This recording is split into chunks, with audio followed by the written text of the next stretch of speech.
Welcome to the Krista Redpath Show, where sports take center stage and stories come to life. I'm your host, Krista, veteran analyst and passionate storyteller, bringing you weekly in-depth conversations and sharp analysis across the world of sports. The Krista Redpath Show, breaking down the game, elevating the story, and championing the female voice. Today's show is brought to you by Laird Cowley, Montana's professional team of attorneys. In Montana, we value teamwork, integrity, and looking out for one another, and that's exactly what you'll find at Laird Cowley. From planning for future to resolving disputes, their experienced attorneys are here to guide you every step of the way.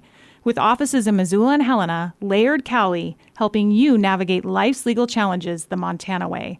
Visit lairdcowley.com or call 406-541-7400. The Krista Redpath Show is taking you around the Big Sky in women's hoops again this week. Today we're visiting with Sacramento head coach Aaron Kallhoff, who enters his third season leading the Hornets. He stepped into the job in April of 2023, immediately following one of the most historic years in program history. A 25-8 season, a share of the Big Sky regular season title, the program's first ever Big Sky Tournament championship, and Sac State's first NCAA Tournament appearance. But that roster turned over quickly, and Coach Kallhoff inherited a championship-level program that also had holes to fill. And in just 2 seasons, he's kept the Hornets moving forward, advancing to the quarterfinal round the last 2 years at the Big Sky Tournament, delivering a 9-win improvement in year 2 and posting the program's second highest win total of the last decade. Before coming to Sacramento, he built a strong resume in women's basketball with stops at Arkansas State, TCU, LSU, Penn State, and BYU. He helped land nationally ranked recruiting classes, developed elite players, and mentored athletes who went on to the WNBA and professional careers around the world. Today, we are going to dive into his path, the players and mentors who shaped him, and the vision he has for Sacramento State women's basketball. Coach Kallhoff, welcome into the show. Krista, I really appreciate it. Looking forward, to be able to sit here and chat a little bit. So, Coach, you're in your third season. You're picked 5th in the coaches poll and 4th in the media. You are led by the league's most premier player, Bente Versteeg, and you start the season so strong at 4-1. Big win against Nevada of the Mountain West in front of 1,200 fans on your field trip day. That's pretty exciting in Hornet Pavilion. Inaugural year. So it seems like it's great in there, nicer and brighter. You had 2 great wins against UC San Diego and Long Beach. UC San Diego last year won the Big West Tournament title, so that's just great. These are fantastic wins. But I want to start back at the beginning when we talk a little bit about your playing days. So you played junior college ball at Iowa Central and Northeast Nebraska before becoming a 2-year starter at Bemidji State. When did coaching first become the path that you felt called to? Well, in between the JUCO junior college days and the Bemidji State, I actually had spent a year, and we made the NCAA Tournament at Southern Utah as a redshirt, more like I did all their filming. I was more of a manager than anything. And then the only reason I went to Bemidji is one of the assistants got the head coaching job there, and he goes, I want you to come with because I feel like your playing days aren't over. And that gave me the opportunity to see it from the sidelines a little bit.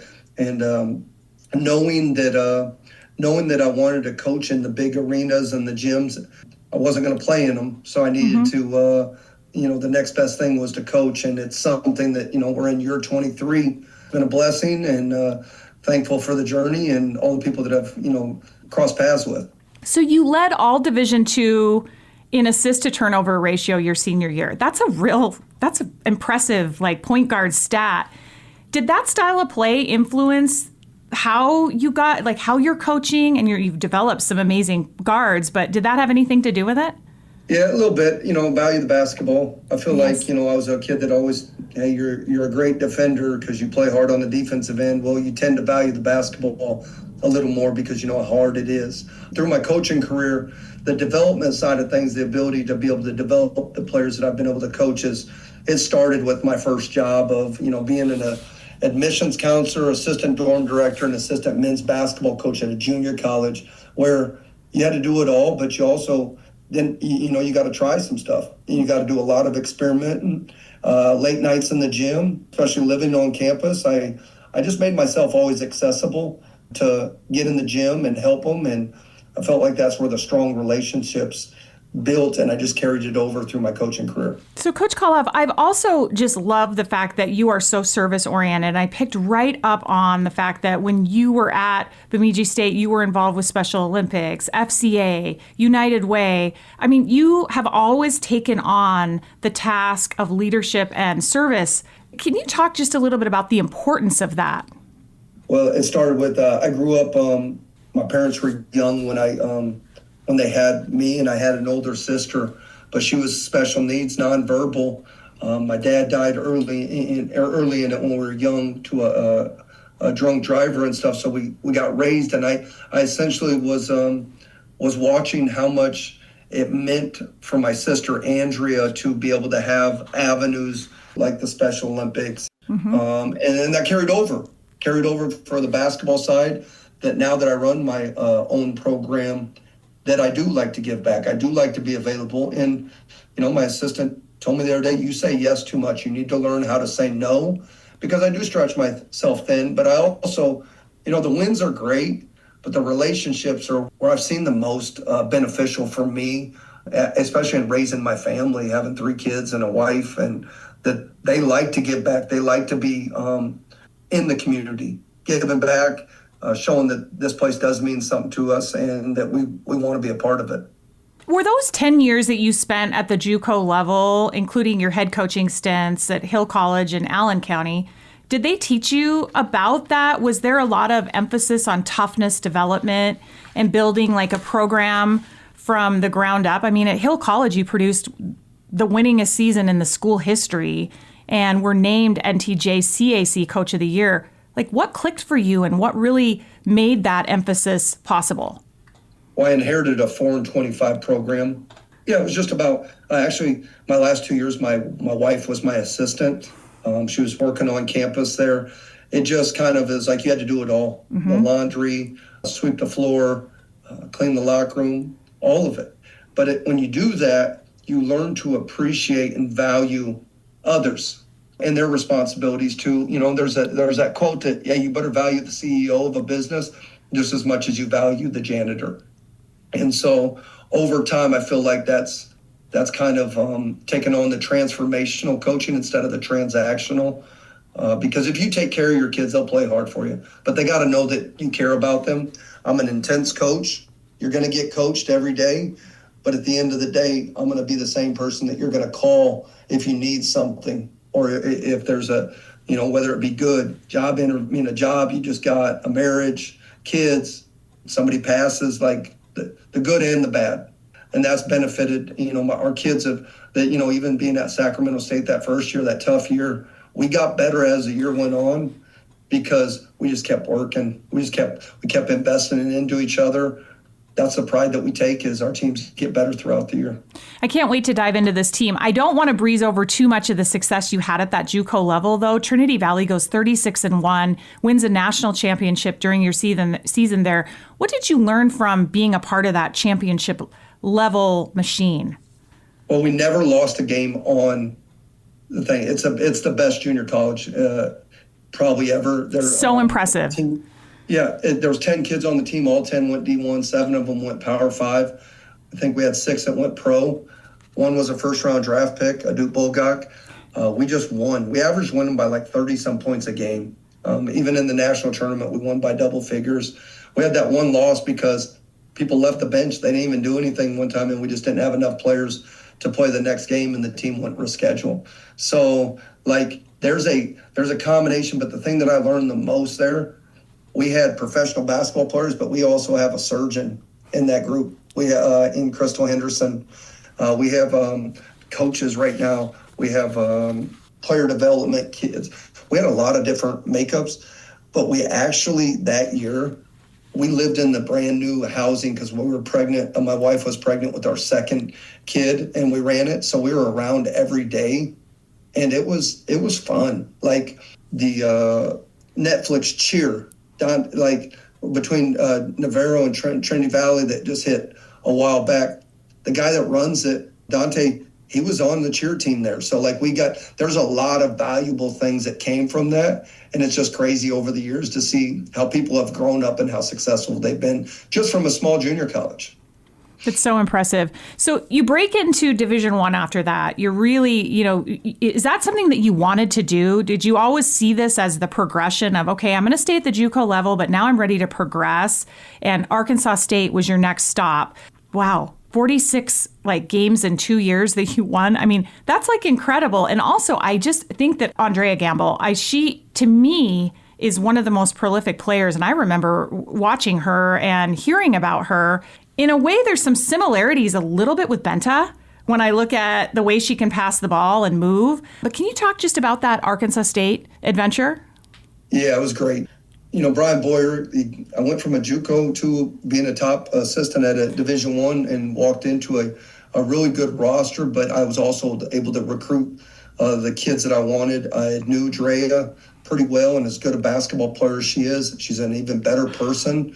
46 games in them 2 years, and the thing that still haunts me is that we had Western Kentucky down 13 to go to the NCAA Tournament in the tournament championship game, and then the next year we had Little Rock down 8 to go in the fourth quarter, in the second half at the time. And so it's just not getting into the tournament from there, was it? But they won the league the next year. Dre was from Dallas, and one of the toughest things it was is when I left to go to TCU, I didn't take her with because of the respect I have for the integrity of the game and the integrity for the opportunity that Brian had gave me at Arkansas State. But Benta and Drea have one really common trait is they put in the work when nobody else is looking. I love that. See, that's so true, isn't it? That's what elevates players. They take it to the next level. Benta knows what she wants. She's a little bit older and mature. Saw what they did with Mark and them that her first year here when they went to the tournament. But she's in the gym every day at 6. Whether she's got a coach in there, a manager, or she's by herself. Her dad's over here right now for a couple weeks. She's got him in there rebounding. So it's a trait to have, and the successful ones have it. And Drea's coaching now in the DFW area, doing great things. We stay in touch.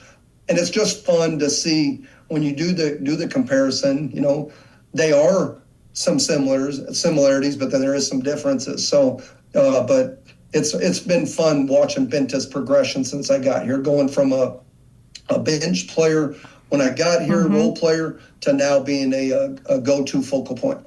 Well, you've had a hand in recruiting top 25 national classes across the board at LSU, TCU, and BYU. Another player that comes to mind is Lauren Gustin, who I also watched too, being a women's basketball fan for so many years after I played. But she also reminds me a little bit of Fatu Jete in her ability to just be athletic, make an impact on both ends on the floor.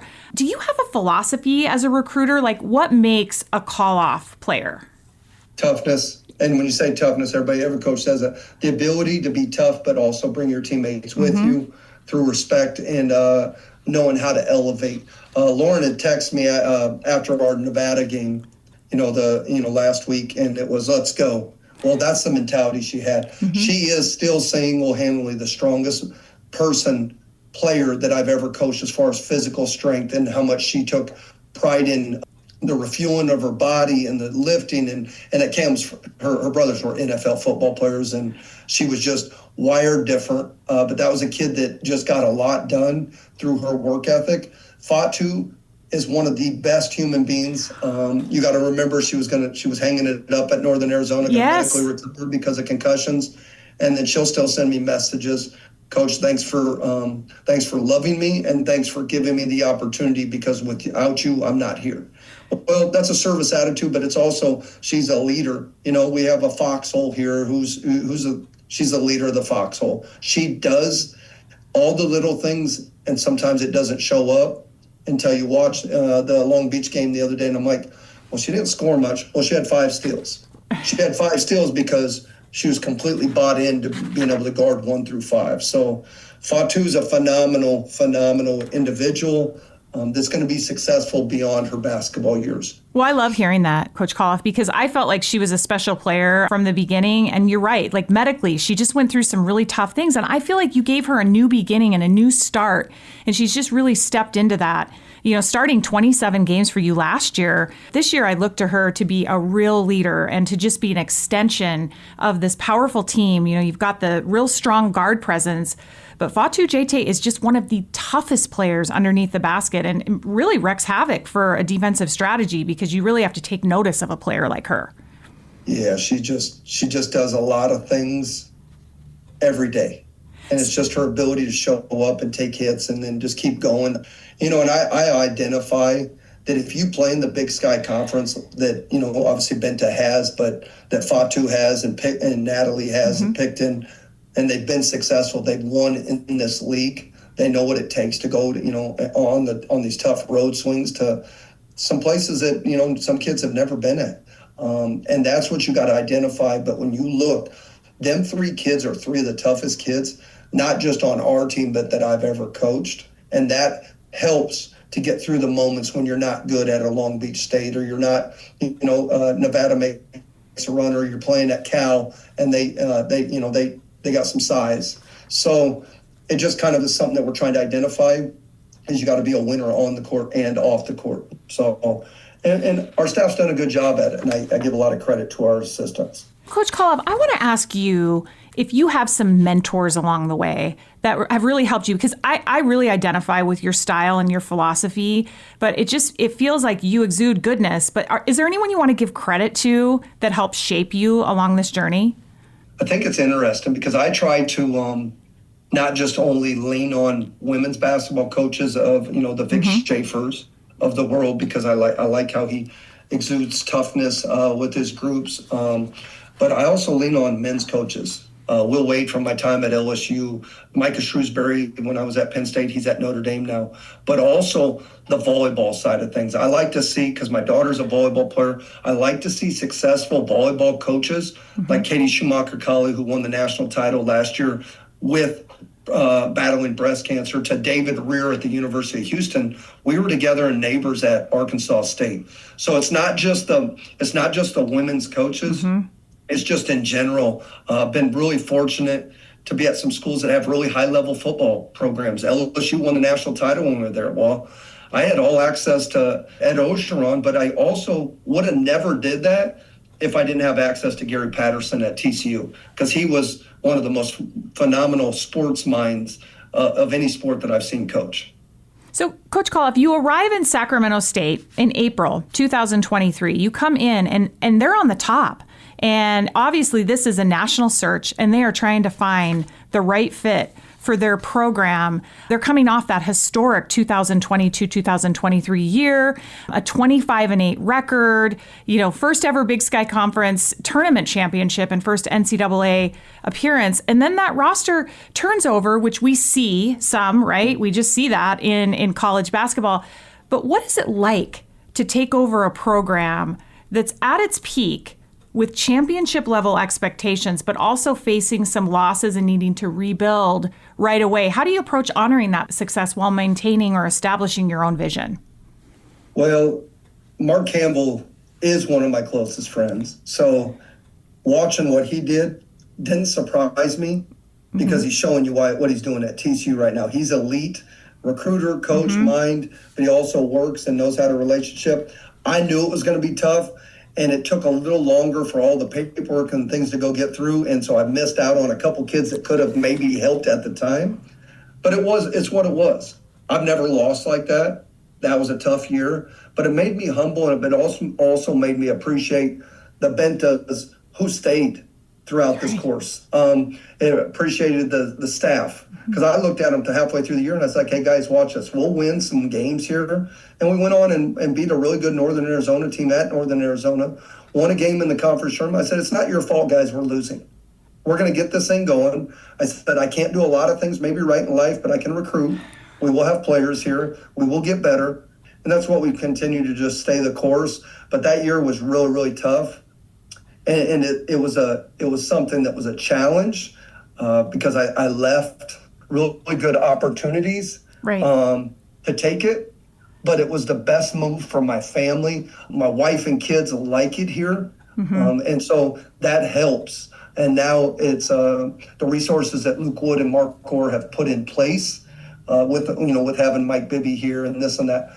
It's helped to be able to go make these things happen. The improvement didn't just happen because we were good recruiters. It happened because they're trying to put some resources in place for Sac State to be successful over a long term, not just a 1 year wonder here and there. Well, in year 2, you have that 9-game win improvement, which is the third best in school history. But I feel like you really had bright moments last year. And again, you hit NAU again in the tournament. You come off the first round and then you hit them again. Obviously, NAU advanced to the championship the last 3 years.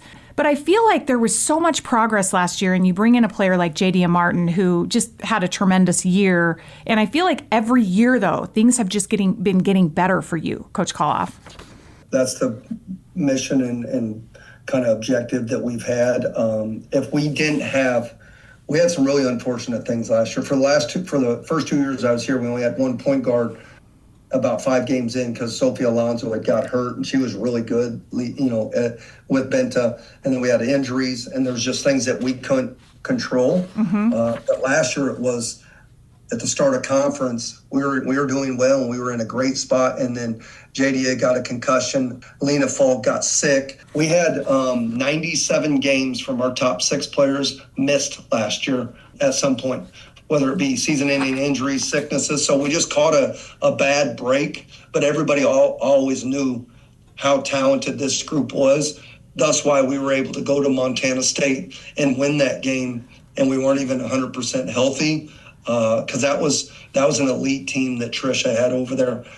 So we've got a good enough team. We did not play well this last weekend. We still were able to win. We've got a lot of work. Had a great practice yesterday. But we got a lot of work, to clean things up. But the one thing is real confident in this group because they do work. They are good. They're high character. And we have players that can lead. We have players that can go make plays. We have a lot of size, and they like to play defense. Our offense is behind our defense right now. Our defense is ahead. So we just got to work offensively a little bit. So I take a look at your roster this year. How did you bring in a Natalie Picton? I mean, she had a tremendous year last year, went to the NCAA tournament, had 14 points in that game. She had moments with Montana State, but what drew her to you down in Sac State? I was going to invest into her as a person and as a player. The big thing is Benta stays at Sac State because Picton comes to Sac State because Benta's here. They wanted to play together. And that's, a big part of it was Fatu when she came. Fatu went all in on her visit to Nat. Nat, there's a reason why she's a WBCA, character award winner. She's phenomenal as a kid, but also as a work ethic, her motor. Watching her and Benta, there's times that I watch them and I'm like, wow, their gas tanks are unreal. Now we got to clean some things up. Benta needs to hit some of these shots, and Nat needs to, limit the turnovers. But they got a lot of confidence because I want to make sure that they're confident. I don't care about the mistakes. I want them to be able to be them. But she was a big, big piece in why we're successful because we have her, and she's only a junior. So she'll have another year. Benta will graduate this year. And the keys they both have keys to the car, but the keys will be firmly in her hands because she's earned it. She puts in the work. And it's a testament to her parents, too. Because David and Kathy, they're basketball people, and they're phenomenal and did a great job in raising that.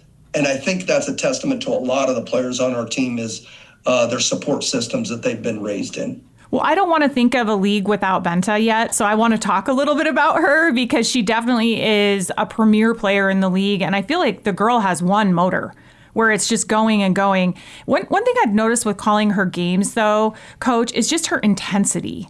She just brings it up. She takes it up a notch, and she's hard on her teammates. She expects everyone out there to be playing with that same level of intensity. That's a leader.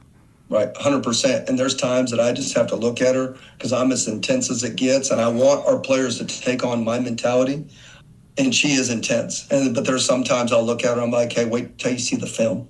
I'm not going to sit here and argue with you. I'm just going to tell you, I'm going to show you the film. And she likes it. She likes that because it doesn't lie. But then there's also why you're pointing it out. She'll point something else out too. So she's always looking.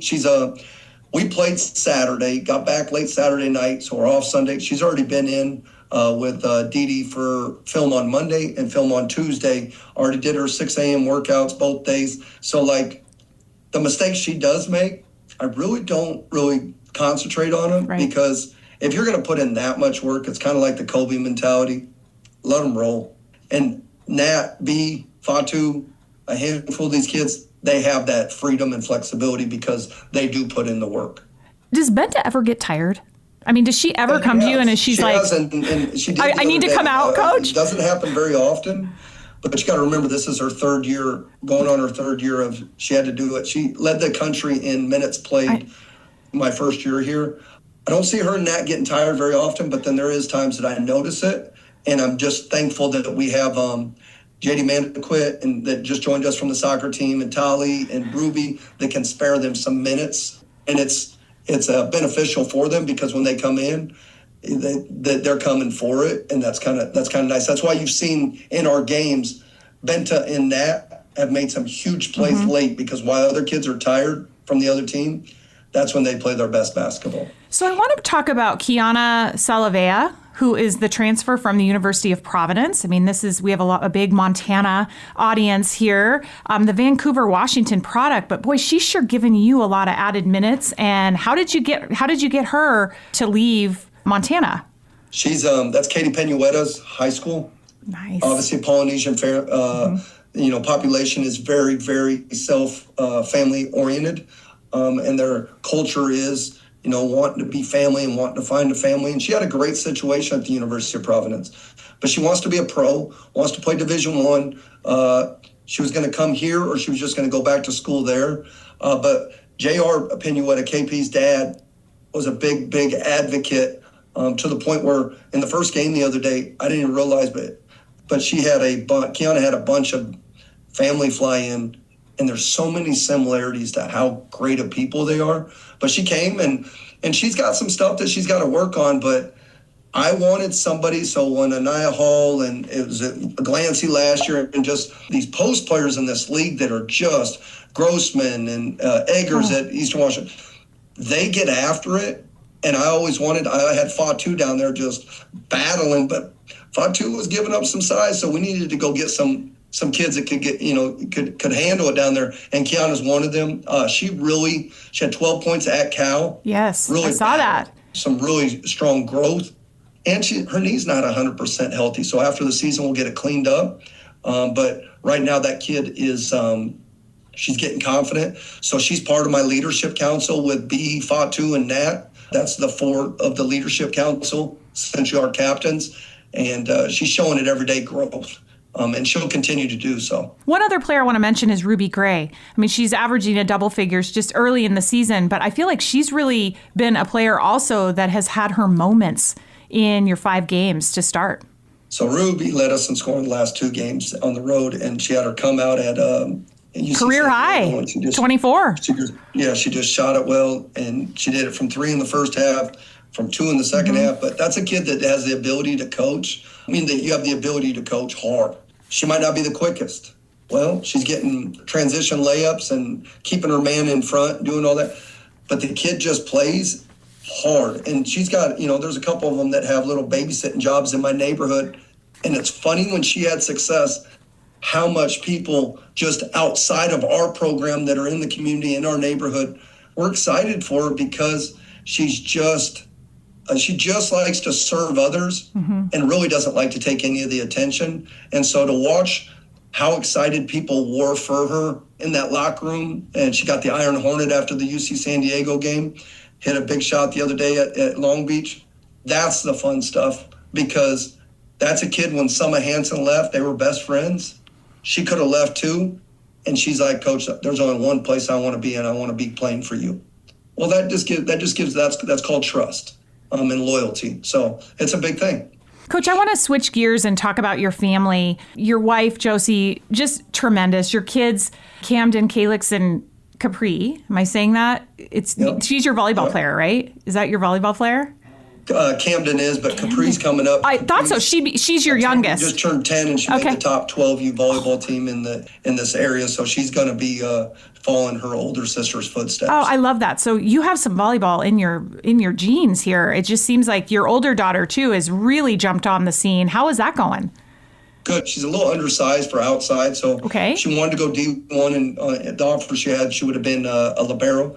Well, she's going to go as an outside hitter to a private D2 in Iowa on a full ride. And she's kind of a country kid anyways and likes the thing. So we're excited for her there. And then Capri gets excited because she gets to watch her sister continue to play. And then we got the son in the middle, Caleb, who's high functioning autistic, loves his music, but he loves coming to the games because he's a sports fanatic, like stats and the analytics. So a lot of positives, but Josie runs the show, does a great job, former athlete herself, and she just she does a good job because of how busy my profession is, of making sure the kids are always where they need to be. It helps that Cam can drive now, but does a phenomenal job. She's into every game. I have pretty much a book when I get done playing each game of what her thoughts are.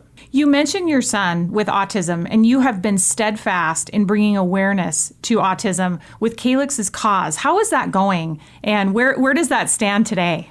Oh, it's phenomenal. We're going to start probably in the spring here, doing some kind of benefits and charities just for autism awareness. But it helps that Michael Floyd, who is the interim head coach at Santa Clara, is my associate head here this year, and Landon, his son, is autistic. So when we played my first year, Michael and Landon were the ones that when we'd had our autism awareness game, that we honored. So it's good to have him here because we kind of can share stories, but we can kind of understand how, our wives, how they have to be responsible, but also nurturing and caring for an autistic son, which we both have. Well, Will Schilling, we got to give a shout out to him. He's all things Sac State for me, but he sent me the most touching picture of him playing the snare drum with the Sac State pep band. I mean, it was just kind of like give me the chills in how involved he has been, and I know he loves music. So I think that's just awesome that Sac State has embraced that. And is he still playing with the pep band? Well, yeah. So we've been fortunate. He was able to do it at LSU. He was in the blue band at Penn State. So here, Will's obviously being a former band member at Sac State and a strong presence in the alumni. He's helped on that. But we also have a drum line here that they've done a great job of letting him be a part of it. Sac State is a place that respects and shows caring to all walks of life, whether it be race, religion, diversity, whatever it is. And this is another example of it that we've been really fortunate. Calyx, he gets excited when the band is able to come to our games. I think that's just awesome. I've got to meet him. So next tournament, I got to find your family. They'll be coming to the conference tournament this year for sure. Oh, that's great. Well, my next question was to talk about cultivating that environment that you have, because there are so many coaches and leaders that have publicly praised you for your integrity, your work ethic, your player-first approach. And I have to say, Coach Kallhoff, over the years of visiting with you, some of the messages that I've absolutely loved is that you're going after these high-character kids, you're advocating for young women. I also like the trust the process, right? I think that sometimes that we get so caught up in where we need to be. We're always looking at trying to, look at March and look at championship, but just like trust it and be in it. It was a battle my first year because you're sitting here, you're like, is this really what we're doing? Because it came from pretty great setups that were stable, and but it's also been it's been fun to watch it as you talk about the process, and I think it's just been the work. We focus on 24-hour segments and making sure that we're just taking care of the now. And that's been very beneficial for us. I do think in today's world, you're wanting instant gratification. You're wanting people to kind of confirm you and reconfirm. I don't think that's something that we really pride ourselves on in this program. I think it's just the appreciation of each other and really trying to give to each other, because you can't always just take. Eventually, you get left alone, and people are like, "You're not really in it for the right reason." I got a lot of growing to do still as a head coach and as a coach. Even I've been doing it for 23 years, but it's just fun when you surround yourself with the right people. And that's been kind of the case here, especially in year 3. We're enjoying it. They asked me the other day on the ABC News in Sacramento, what do you look forward to the most? And I want to win, because the more we win, the longer I get to stay with the Bentas and the Fatus of the world. And that's what I look forward to the most. So I have a Coach Kallhoff file now that I've been working and calling games, and I have a lot of things that are highlighted that you say, more so than other coaches, because I feel like you kind of throw out these nuggets. One that I loved was be on time, and I have another one that says don't whine and complain. Like, is that, I love that. I love that you are like, hey, let's go out and make a difference. Yeah, that's one of the 3 team rules, and if it works for Pat Summitt and Nikki Fargas, and if Candace Parker could abide by it, it's first one is protect the family. Protect the family. That was one I should have had. Yes.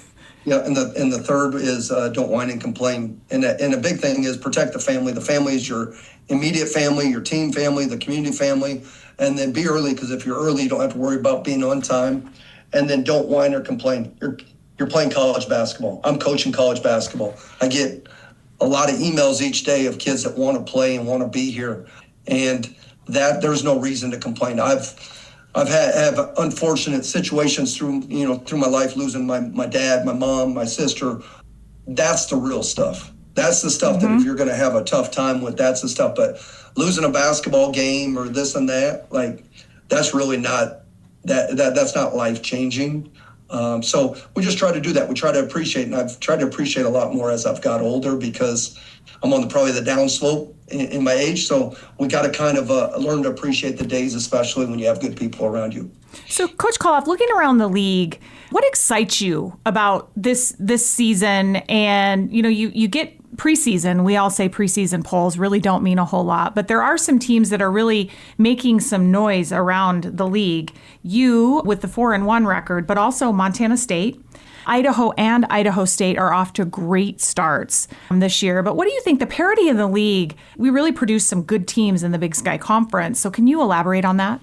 Absolutely. I think you gotta the foundation of it is Tricia, Seton, Arthur. You got to look at, they all have good leaders. They all have good leaders. And when you have a good leader, they tend to get their teams to play like they want to play, buy in, all that stuff. So I think that's the first thing. The coaching in this league, and I know we've got a couple new ones, but they're going to do a pretty good job, and they've already done a good job early. You got to look at the head coaches. The head coaches in this league, there's plenty of talent, but the head coaching is very solid in this league, and that's a testament. I mean, you're looking at Jody at Eastern. You can go all the way down, Kristen at Northern Colorado.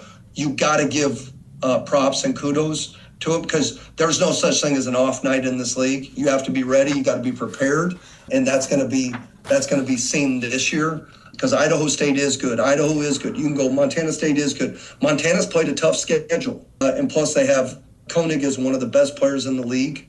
So there's it's going to be a fun conference season. It's fun. It's going to be fun to watch in some of the games that are coming up in the non-con matchups to get them prepared for conference season. It's also about testing your team, right? In these non-conference situations, maybe putting them in situations like a Cal, where you just hope you can build off that, right? You want to learn, so when you head into conference, you have all the tools in place so you can just have that trajectory go towards the up when you're playing basketball in March in Boise. There's an art to scheduling. My first year here, I had no non-D1s on my first. I opened up at Washington in a guarantee game. So, there's an art to scheduling. You want to build the confidence of your team. You want to figure out what your rotations look like. But at the same time, you want to be challenged. Can't have a bunch of cupcakes on there where you're going to be successful regardless if you play well or not. So there's a part of it, and every coach is different. I've seen some schedules in this league. I'm like, whoa, you're really testing your team. It's now. brutal. You don't want to beat them down too much. Right. But then there's some that you're like, hey, they're not really tested. I'm watching some of our opponents coming up that I'm like, they haven't played a style like us. Or, wow, they've played some teams that they're going to be prepared for us. So it's all the way across the board, really. So what excites you about this year? What really fires you up to head into this season? I think because every game that we go in, and this was including the Cal, that if we come and we're prepared and we play well, we can win. Sometimes you can be the greatest coach ever if you don't have enough on your roster or if you don't have the chemistry like this and that. I feel really confident with our group. Now, we have a lot to clean up, and that's going to continue, but we're going to keep getting better. I just want us to stay healthy and stay together. Staying healthy is going to be a key component in any team on any level. So, Coach Kallhoff, you've always given out like nuggets for me. Obviously, I have a highlighted list of yours. Do you have any mottos or anything that you could add that I can add to the Aaron Kallhoff file? Yeah, I think my one of as of late is if you want to go fast, go alone. If you want to go far, go together. Because that's a big thing for us. I have to tell Benta that all the time. She wants to go 95 miles an hour. Nat wants to go 95 miles an hour. I was like, you got to make sure that when you're going 95, you got people going with us. And so that's a big one for us. And then the last one is my coaching kind of thing is if you want them to play hard, they got to know you care about them. I coach intent. I'll light you up. I'll get after you, but it's never at you. It's about where we're trying to go, and it's for you. And I think that's been enjoyable to see how well we have, and as many kids we have on our team that take that coaching and they don't take it personal because they know what we're trying to do. And, I think we get caught in sometimes to say, I want to go get a conference championship. No, I just want to win today. And since we've done that, we have shown that we've the ability to kind of grow and build a program. Coach Kallhoff, it has been so much fun visiting with you. I wish you the best of luck this year, and I can't wait to follow your Hornets. Krista, I really appreciate it. I also want to give a quick shout out not a shout out, just a thing for Jordan Oliveras, who was on that NCAA tournament team. She's got became sick a couple weeks ago. There's a GoFundMe that will be on my social media. Oh, I'll share that. I'll share that out. Yeah, it's really not good. She's in ICU right now. So I want to give a thing because even though she didn't play for me, she was big to what Sac State was about, but also I've had multiple opportunities to meet her, and she's a phenomenal individual, and I want to send my prayers to her, but also I want to continue to get it out there so she can gain as much support as possible. Well, we would love to share that out on the ESPN pages and also my Krista Redpath Media. So we'll make sure that we, just a fantastic player. But boy, doesn't it just go so much further than the basketball court in life? And so I'm so glad that you brought that up, Coach Kallhoff. Thank you for that. Krista, appreciate all you do in the advocating and promoting of women's athletics too, because one of our big things here is when you leave Sac State, I want you to be a strong, independent female. And it's because of people advocating like you that's possible. Thank you so much, Coach Kallhoff. Today's show is brought to you by Laird Cowley, Montana's professional team of attorneys. In Montana, we value teamwork, integrity, and looking out for one another. And that's exactly what you'll find at Laird Cowley. From planning for future to resolving disputes, their experienced attorneys are here to guide you every step of the way. With offices in Missoula and Helena, Laird Cowley, helping you navigate life's legal challenges the Montana way. Visit lairdcowley.com or call 406-541-7400. This is Around the Big Sky in Women's Hoops, weekly with Coach Carla C.T. Taylor, Hall of Fame coach C.T. Taylor, former Weber State standout and the program's all-time winningest coach.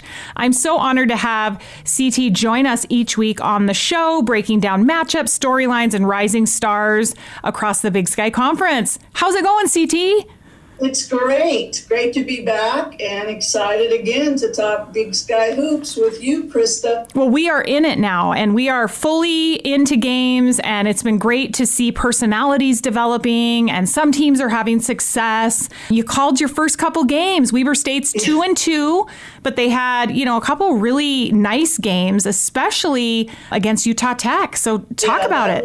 Their win Saturday was huge because they were down almost the entire game. And at one point down by as many as 12 points. And in the last probably 7 minutes of the fourth quarter, you just see Antoinette Imanopu, my baby Barkley, and Lene Billy, just the two seniors took the game over, took the team on their back.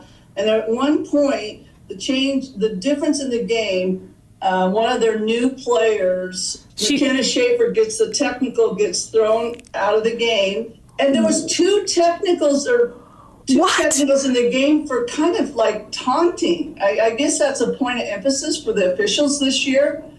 But, I mean, it was like when she got the first one, she hit the ball out of the girl's hand after a call. And it was a call for her. It wasn't like she was being a jerk. She wasn't. What, was Bob Schofield on the call or something? No, Bob, our boy Bob was not.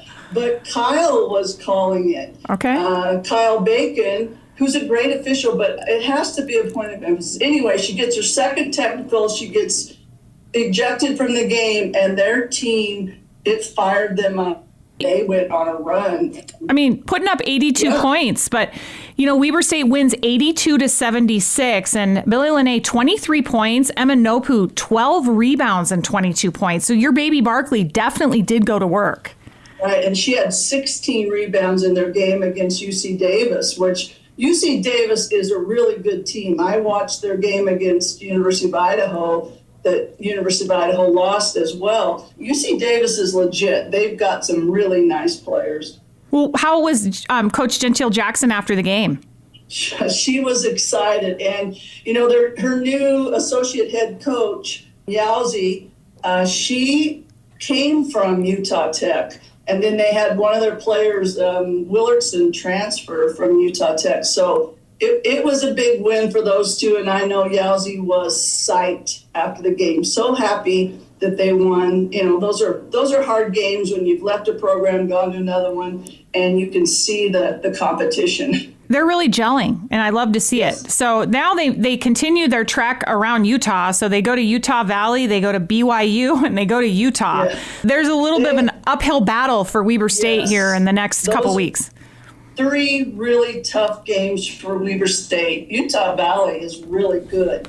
I watched their Utah game, and they were in the game until the very end at Utah, which is not an easy place to play. And obviously, then they have to go to Utah, and then they have to go to BYU. So 3-game tough road swing for the Wildcats. Well, continuing to make the rounds around the Big Sky, I just had a chance to visit, and everyone has listened to the 2 segments on Coach Aaron Kallhoff, which is always fascinating, CT, to dive into the DNA of coaches across the Big Sky. And Coach Kallhoff has been coaching for 23 years. He's had stints in the JUCO on up to Power 5 schools and has found a nice home here in Sacramento. But 4-1. They're definitely a team to be reckoned with.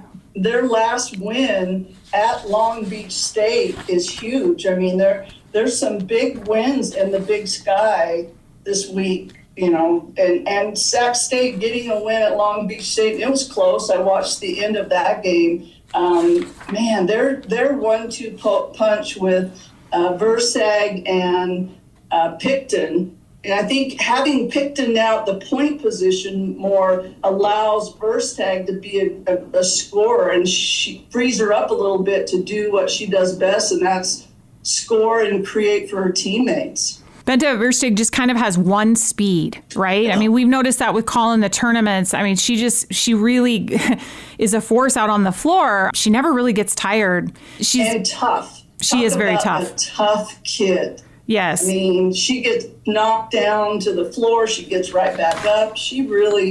I am so impressed with her play. Fatu Jete started with Lori Payne at NAU and is now finishing up. She started 27 games last year for Coach Kallhoff, but again, she's been a force underneath. And I look for a really great season from her when you have that type of guard play and then you have a good inside presence.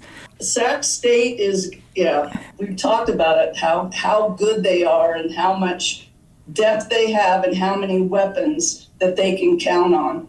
Moving along to the University of Idaho. I mean, Coach Arthur Morera in his 3rd season, we have to give recognition to Hope Hossman, Big Sky Player of the Week. They've kind of cleaned up on the award because Kira Gardner was Player of the Week, the Washington State transfer the week prior. Boy, Hope, what a weekend. Oh, no kidding. With 21 points a game, she was perfect from the free throw line, 5 assists per game and 4 rebounds per game. She's kind of doing it all. And she, too, is surrounded by so many players that can score and shoot the 3 and get out and run. University of Idaho is another team that is really impressive. Their last win beat Southern Utah. They're 3-1. There's some teams, Montana State, Sac State, Idaho State have played tough teams and have beat them. And actually, Idaho State would be 4-0. They just lost to South Dakota State. Just 1 point. 1 point. I know. 63-64. So you've got 4 teams at the top that are playing really well so early in the season. Hope Hassman is one of those players, too. I mean, she went 9 for 9 from the free throw line. We got to give some recognition to that. It's one thing to get to the line, CT, but to finish 9 for 9 from a game, being someone that was, I was above average for being a free throw shooter. But gosh, games can be won and lost at the free throw line. You see that all the time, and free throw is such an important part of the game. Those are freebies. That's the one shot in the game of basketball that never changes. The distance the same. You get time to set up your shot, and nobody's defending you. There's no excuse to ever miss a free throw. And if you're missing free throws, you need to get yourself in the gym. Right. Got to put the time in. That's from Coach CT. All right, moving along. Montana State, incredible win last night. They get UNLV in Bozeman. Just under 2,000 fans, just incredible environment in Bozeman. I really wish that we would have had that as a televised game because it was special. But to put up 94 points, that's a lot of points. And their defense is creating so much of their offense. It's incredible to see them play so many good teams, and they're beating those teams, and it all starts on the defensive end. They're not worried about how their offense is going to go. Their defense is their best offense. Coach Binford certainly kept fresh legs in there, and she is just not going to compromise on that defensive end. I think the difference with this game was they came out firing on all cylinders, really playing unselfish basketball. CT is what I noticed. I watched the game, and they really made it difficult for UNLV. They had 24 turnovers. So that's where Montana State really steps in and just takes you completely out of your game plan. UNLV, still 81 points, but very timely turnovers. Yeah. And I liked what Coach Binford said was they came out ready to shoot. They were looking for their shots, and that's the best way to play on offense too. If you're a shooter first, a passer second, then you're ready to shoot. And if you're open, you're in the flow of a shot. And you could tell they were ready to shoot the ball, and playing at home with a great crowd, they were on fire. Couple players I need to bring up. Taylor Chiric had an outstanding game. She finishes with 16 points, 10 rebounds, and 7 steals. Played 33 minutes, which is a lot of minutes, but also Addie Harris, which we've talked about her. To me, a very versatile player, CT. Yes. She hit 5 threes, and she's over 6 feet. Right. She can be inside, she can be outside. She's hard to guard, and obviously very efficient from the 3-point line to be able to shoot that many threes and score them. So good for them. I'm happy for Montana State. It's great for the Big Sky Conference for these teams to get these wins, and it shows people on the road and at home they're winning and beating good teams. So true. We haven't given a lot of props to Carly Buress, who is now the Portland State head coach. They're struggling a little bit, 1-3. They had a nice win against Warner Pacific, but they're trying to find their rhythm. What are your thoughts about Portland State and their new direction? I like what Carly Buress said in that just how she wants them to play hard. She wants them to be competitive. It sounds like she's very positive with her team, and they'll come along. She played under the legendary Jim Sollers, who we all know, and he coached for so long at University of Portland, and she was a great player for Jim Sollers at University of Portland. So she's a local, sort of a local. That's where she went to school, University of Portland. So it's exciting to me. And then she goes and is an assistant coach with some great programs. It's exciting for me to see these young female coaches that have played in the Big Sky or, the Mountain West or any of our neighboring conferences. Right. And then they come back and become head coaches. I'm excited for them. I'm excited for her, excited obviously for NAU. Dinkins is another one, right? Right. Back to Portland State. I think they'll come along. Really like their little point guard. She was a freshman last year, got a ton of playing time. She's a local kid. Kylie Brown. I liked her last year as a freshman. And Kylie Brown, she's averaging 15 points, 9 for 18 from the three-point line. She's, I think, playing a lot of the point, but she's a scorer. She scored for them last year. And I'm excited to see her come back and be at Portland State. Yeah, she's a little force to be reckoned with.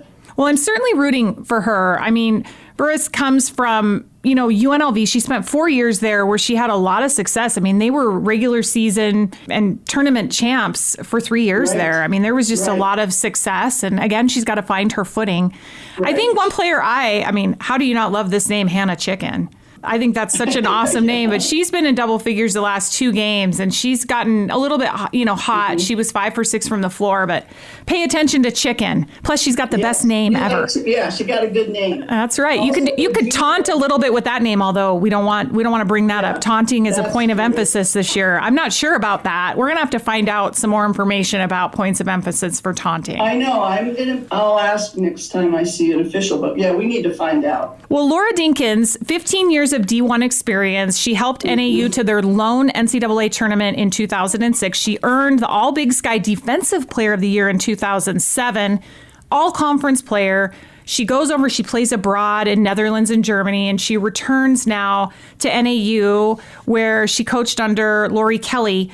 What are your thoughts about how she gets to come back, CT? You're familiar with her. Yes, I love it. And I love that she's come back and she's going to take over the Northern Arizona program that's been successful. And, she'll have to, again, establish her philosophy and her style of play. And she will. But she was an awesome player. I remember coaching against her. Man, she was so tough. And really successful with Lori Kelly when she was playing, and then she coached with her for a while. And she's another one who's had some great mentorship from coaches and gone on and gained experience as an assistant.